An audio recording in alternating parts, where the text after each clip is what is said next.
Welcome to another edition of the Noles Podcast. I am your host, Gregory McCoy. This podcast is by a fan, for fans.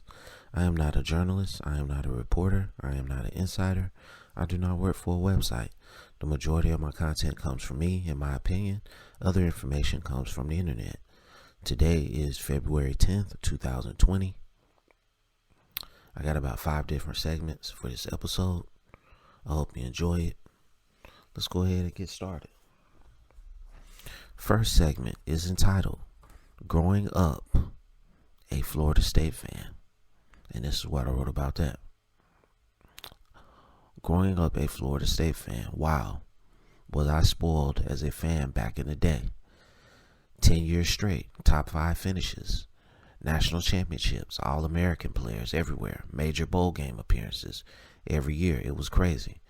We owned our rivals. The offense was elite. The defense was elite. Then in the early 2000s, we went down a little bit. Got back under Jimbo and been in a downward spiral ever since Jimbo left. I will always take pride in being a Florida State fan. But when Florida State was in their heyday, you had to walk around with your chest stuck out a little bit more.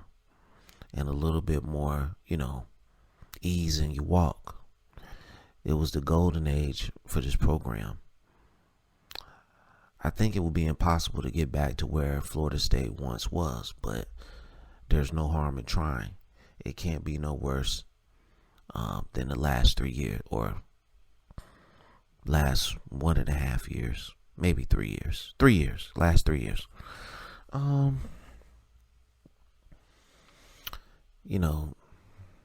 I don't think what we did in the 90s and the early 2000s, I don't think that's attainable. Clemson is currently doing it, but look at the talent that they have to get.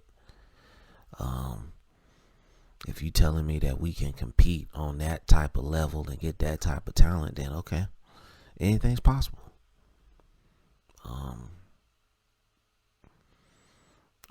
Like I've said on the last several episodes, I'm very impressed with what Mike Norvell has accomplished, and hopefully going forward he can do even better. So let me know what you think about this segment, and I'm going to move on to the next segment, which is entitled Why Was There Never a College Football Tecmo Bowl? All right.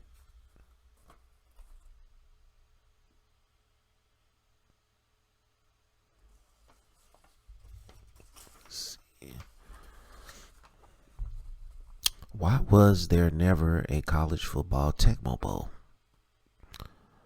Would this not have been brilliant? Tecmo Bowl was the go-to football video game before Madden took over. Me and my friends would stay up all night playing a season. It was so bad. We would sleep while the other guy was playing his game. College football Tecmo Bowl would have been awesome. 120 some odd teams back in the day. The conferences, the colors, the play.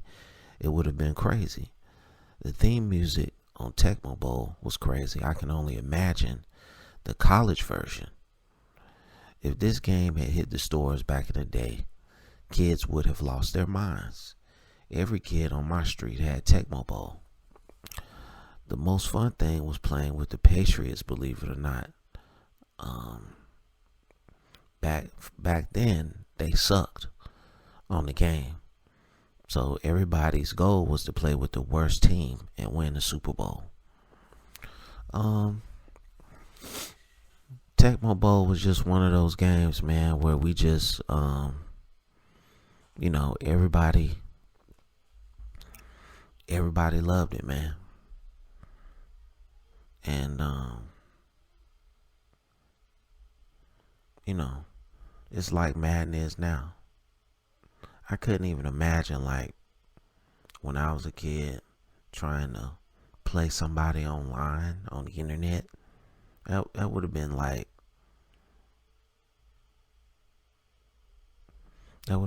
alien to me. So let me know what you think about that segment. All right. And the next segment is entitled, let's see, No Retreat, No Surrender. Florida State. No retreat, no surrender. Florida State. This team plays scared in big games. Last season, in my opinion. You have to come off the ball and punch people in the mouth repeatedly. Establish dominance. Compete every single snap. We cannot have a debacle of a season again. This ship has to get righted one way or another. These offensive linemen need to get the juggernaut mentality and bowl over defenses. Clemson and the Florida games, we looked like we didn't belong on the field with them.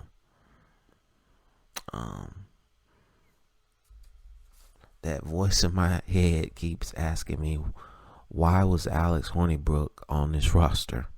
All he did was stop the growth of James Blackman, if any growth could be gained at all. At the end of the day, no retreat means fight as hard as you can for 4 quarters as a team. No surrender means don't lay down for anyone, especially our rivals, and restore the pride back to this program as soon as possible. I've written similar stuff on this particular subject on the last several episodes. This team mentally has to get out of its own way.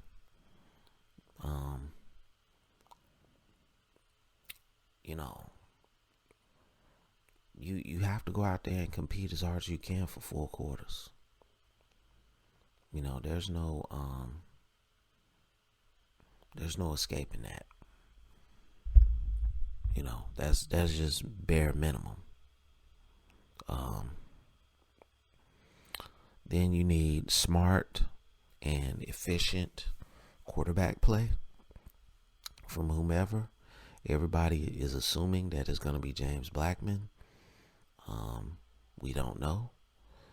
Tate Rodemaker might get in there and light it up, or Jordan Travis, or Wyatt Rector, or Chubba Purdy when he comes. So we don't know who the starter's going to be. But, it doesn't amount to a hill of beans if you don't have the right combination of offensive linemen out there. So we got to get this thing right, man, if we're going to have any shot in 2020.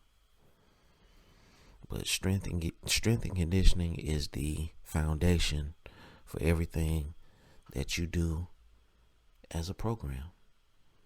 Strength and conditioning is first. Then your culture is second, in my opinion. You have to establish, we're going to go in the weight room and dominate, and that creates the culture. And then that transfers to the football field. That's generally how football works. If when I was playing in high school, if you were not dominating in the weight room, it was a good chance, unless you just had elite talent, undeniable elite talent, you probably wasn't going to get on the field. And even then, this particular coach I played for, he just had a personal rule: no lifting, no play. And as I got older, he moved on to another high school. He had a really famous, All-American quarterback, and, who had an overbearing dad who told him, if your son can't lift weights, he can't play. They came to a compromise, but he was like, this story made the paper. And, that's the mentality that, Mike Norvell has to have. If you're not going to come in here and give 100% in strength and conditioning, I don't need you. Because everybody has to fall in line and do what's necessary to get this program back to where it needs to be. All right, so let me know what you think about that segment. All right, and the next segment is entitled, Why I Need Football 24/7. All right. And 24/7 except when I'm asleep. Of course, I can't do anything football related when I'm asleep. So this is what I wrote about that. Why I need football 24/7. What else can I do for 2 or 3 hours and temporarily forget all my problems? Football is an escape from reality and therapy of sorts, because maybe football is a modern day gladiator type of sport, and watching your team win is good for stress. I just love the game, whether it's real life or video games. Things just seem better when football season comes around. Until my team starts losing, football is like playing a human version of chess. It's a thinking man's game. It's a team game.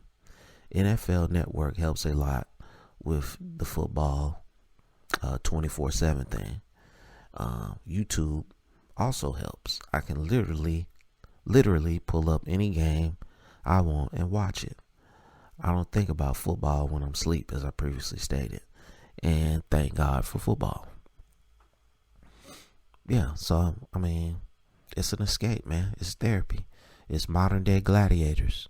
Not as much now because they've, made the game softer. I don't know what this XFL thing is going to do. It's supposed to have started on the 5th of February. So we're just going to have to see,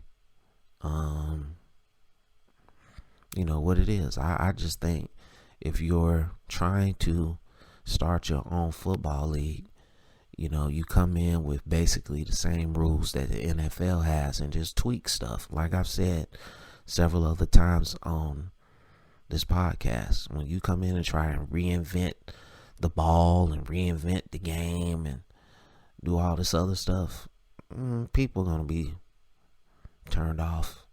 And, to make a league work,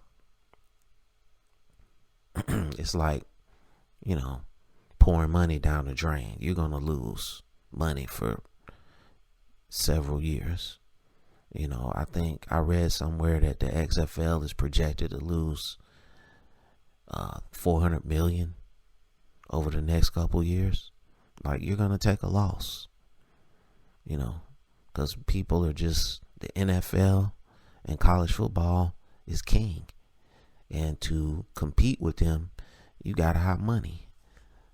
So, and nobody's been able to do it. I think the USFL was the only organization that really went head to head with the NFL, and they still eventually lost, but they were able to get top talent because they were paying big money.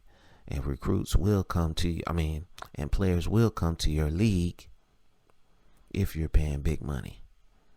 So let me know what you think about that segment. And the last segment is entitled Lose in the Title Game